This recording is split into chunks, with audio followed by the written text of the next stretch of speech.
안녕하세요, 양스텔라입니다. 오늘도 함께 해주셔서 감사합니다. 여러분, 노후 준비 잘 하고 계신가요? 대한민국은 이제 고령화 사회를 넘어 2025년부터 초고령화 사회로 진입하는데요. 이에 국가에서는 시니어 정책을 다수 수립해서 복지체계 확립과 복지 혜택 확대에 집중하고 있습니다. 특히 이번 정부에서는 함께 잘 살자는 슬로건을 바탕으로 시니어 정책 정비에 노력하고 있는데요. 그 중에서도 복지마블에서 많은 분들이 실질적으로 도움이 된다고 평가를 받는 탑10 정책을 선정해 봤습니다. 혹시 지금까지 몰랐던 정책이 있다면 확인해서 혜택을 받아보시고 이 정책들에 대한 여러분들의 생각은 어떠신지 댓글로 남겨주시면 좋겠습니다. 시청하시기 전에 좋아요만 한번 눌러주세요. 쉬비는 소상공인 자영업자를 위한 새 출발 기금입니다.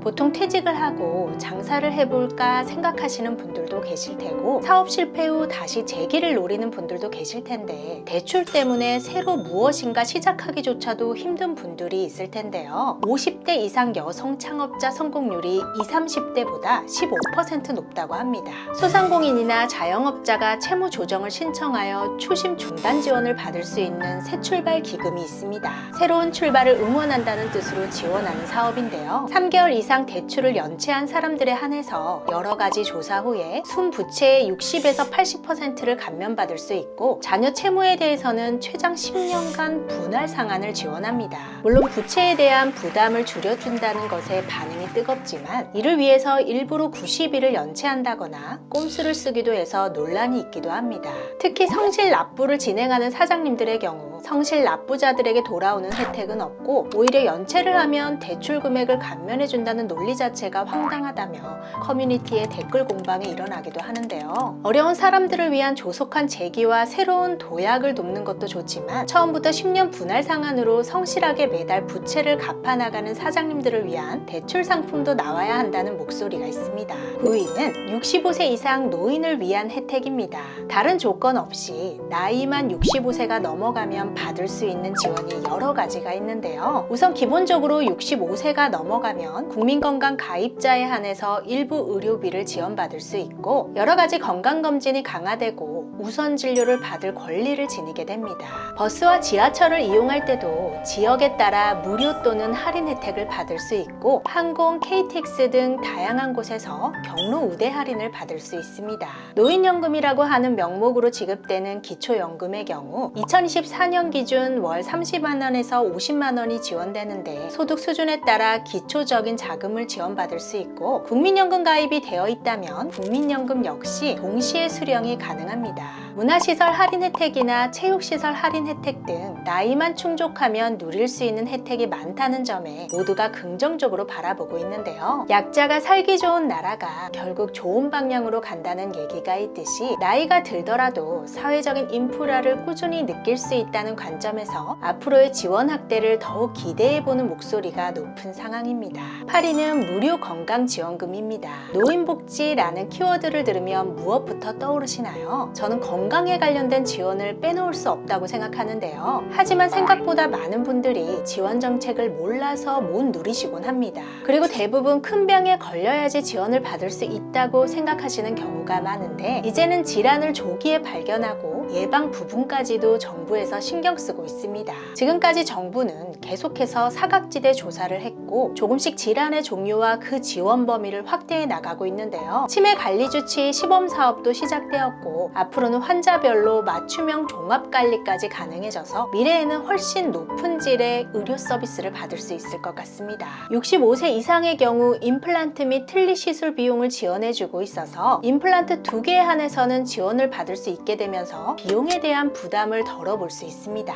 이뿐만 아니라 고혈압이나 당뇨, 폐렴교균, 치매, 안과검진 및 개안수술, 무릎 인공관절 등 나이가 들면서 생겨날 수밖에 없는 대표적인 질환에 대한 지원이 이루어지고 있습니다. 그리고 60세 이상 저소득층은 요실금 치료도 연 100만원 한도로 지원한다고 합니다. 커뮤니티에서도 가장 활발히 정보 공유가 되고 있는 것들이 바로 이러한 지원금이고 이런 혜택을 통해서 그나마 부모님에 대한 걱정을 덜었다 있었다는 글들이 넘쳐나니까 보기 좋았습니다. 7위는 연금 제도를 통한 삶의 질 향상입니다. 사실상 현재 대한민국에 거주하는 65세 이상 노인분들의 경우 기초연금에 대한 의지도가 높은 경우가 많습니다. 미리 재산을 모았어도 자식들이 아무리 용돈을 준다고 하더라도 기본적으로 매달 보장되는 연금으로 살아가는 것이 모두의 평범한 모습이기 때문인데요. 2025년부터는 기초연금을 53만 4,400원을 지급하기로 인상을 결정하면서 엄청난 환호를 받고 있습니다.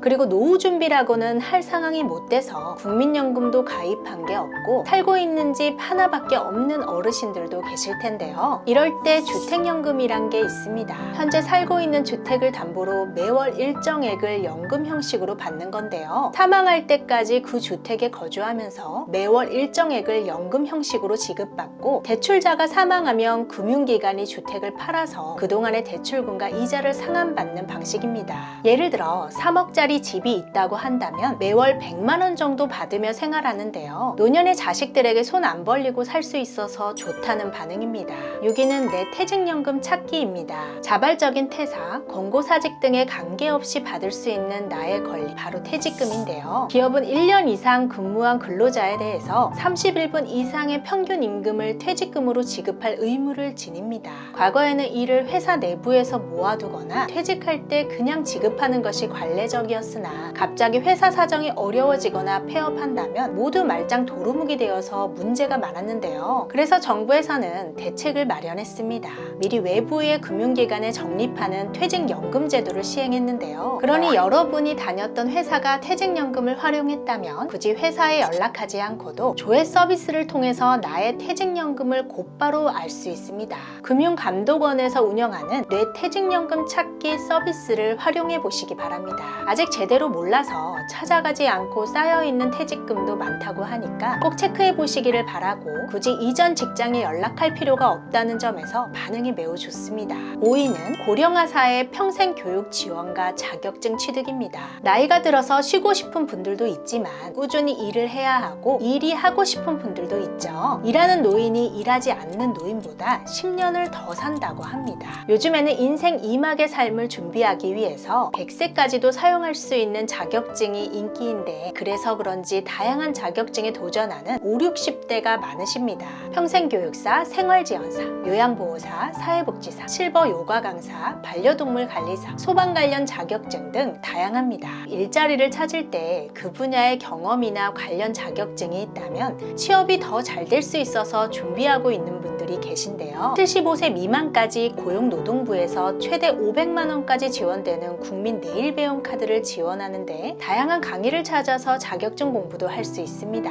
그리고 이제는 정말 평생학습 시대인 것 같습니다. 평생교육 플랫폼 K무크에서는 무료로 서울대학교 교수들의 강의도 들을 수 있고 무료 학점 취득과 국가자격증 과정도 들을 수 있습니다. 중장년층 늦은 나이에 자격증을 취득하여 일자리를 찾는다면 수도권을 제외하고는 취업이 쉽지 않다는 이야기들도 있지만 그래도 관련 자격증이 있다면 기회는 훨씬 많아진다는 반응입니다. 4위는 65세 이상 실업급여 수급입니다. 실업급여란 본인의 의사가 아닌 사업자의 책임 혹은 기타 사유 등으로 일자리를 잃게 되었을 때 고용보험에 가입했던 근로자에 한하여 새로운 구직을 할 수 있을 때까지의 기본적인 생활비를 보장해주는 하나의 복지제도라고 할 수 있는데요. 이는 퇴직 전 18개월 내에 최소 180일 이상 근무한 기록이 있으며 마지막 퇴사 사유가 자발적이지 않고 해고나 권고사직 혹은 기타 사유에 의할 때 가능합니다. 그런데 여기서 중요한 점은 65세 이상일 경우 이미 다른 기초연금과 같은 기본적인 복지 대상자가 되기에 수급이 불가능하다고 아시는 분들이 많고 65세 이상은 고용보험 가입 자체가 되지 않기에 실업급여 수급이 불가능하다고 아시는 분들이 많다가 이 정책을 알려드리고 나서 뒤늦게 신청하시는 분들이 많았습니다.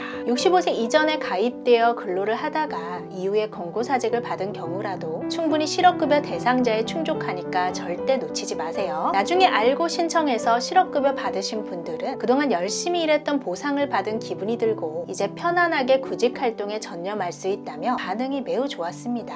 3위는 정부지원금 놓치지 않는 3가지 방법입니다. 다양한 정부 혜택이 있어도 정보가 없어서 못 받거나 주민센터에 가도 상담받고 이해하는데 쉽지 않다는 분들이 많았는데요. 이제는 내가 어떤 정부 혜택을 받을 수 있는지 온라인으로 한 번에 알 수가 있는데요. 일부 어르신들은 온라인 사용이 어려울 수 있으니까 자녀가 있다면 도움을 주거나 주변의 봉사자들에게 도움을 받으면 좋을 것 같습니다. 첫 번째는 보조금 24 서비스입니다. 가입하면 정부 지원금이나 내가 받을 수 있는 복지 혜택을 한 번에 확인할 수 있습니다. 두 번째는 복지 멤버십입니다. 복지로 사이트에 들어가서 맞춤형 급여 제도인 복지 멤버십은 한 번만 신청하면 내가 받을 수 있는 복지 서비스를 맞춤형으로 알려준다고 합니다. 세 번째는 카카오톡 돈 되는 정책 지원 서비스입니다. 정부의 정책 지원금 정보를 바탕으로 지원금 공고를 간편하게 탐색하고 현금성 지원금 확인을 통해 지원금을 놓치지 않도록 매주 알림을 준다고 합니다.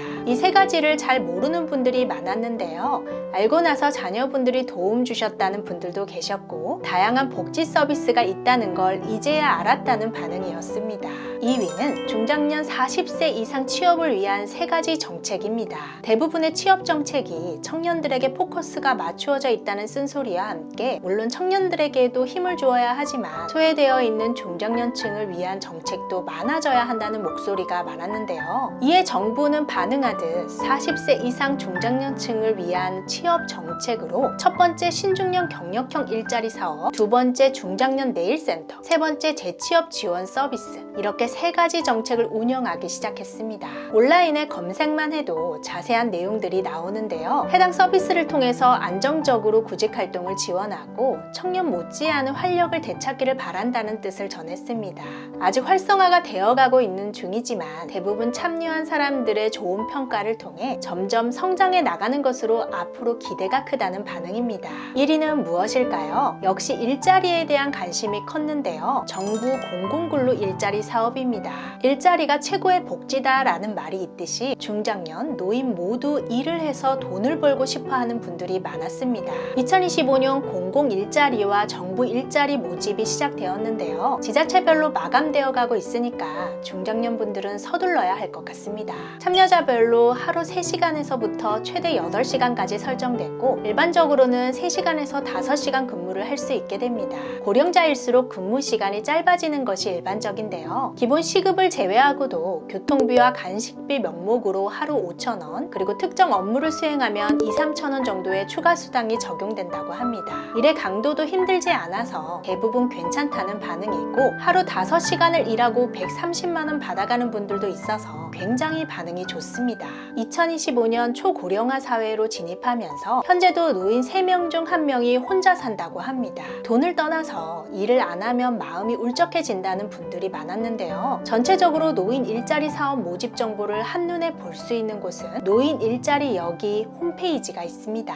일자리 유형에 들어가 보면 다양한 일자리들이 있는데 사회 서비스형, 시장형, 취업 알선형, 시니어 인턴십이 있습니다.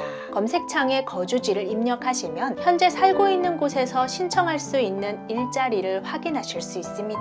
참여자 선정은 소득 수준, 세대 구성, 활동 역량, 경력 등 선발 기준에 따라 고득점자 순으로 선발됩니다. 올해 가장 핫했던 시니어 지원 정책 탑10을 알아봤는데요. 물론 아직까지 쓴소리를 듣고 있는 부분도 있지만 대부분 과거보다 복지 혜택과 지원이 많아져서 좋아지고 있다는 반응이고 계속해서 비판은 수용하고 긍정적인 부분은 확대해 나가면서 발전해 나가길 기대해 보면 좋을 것 같습니다.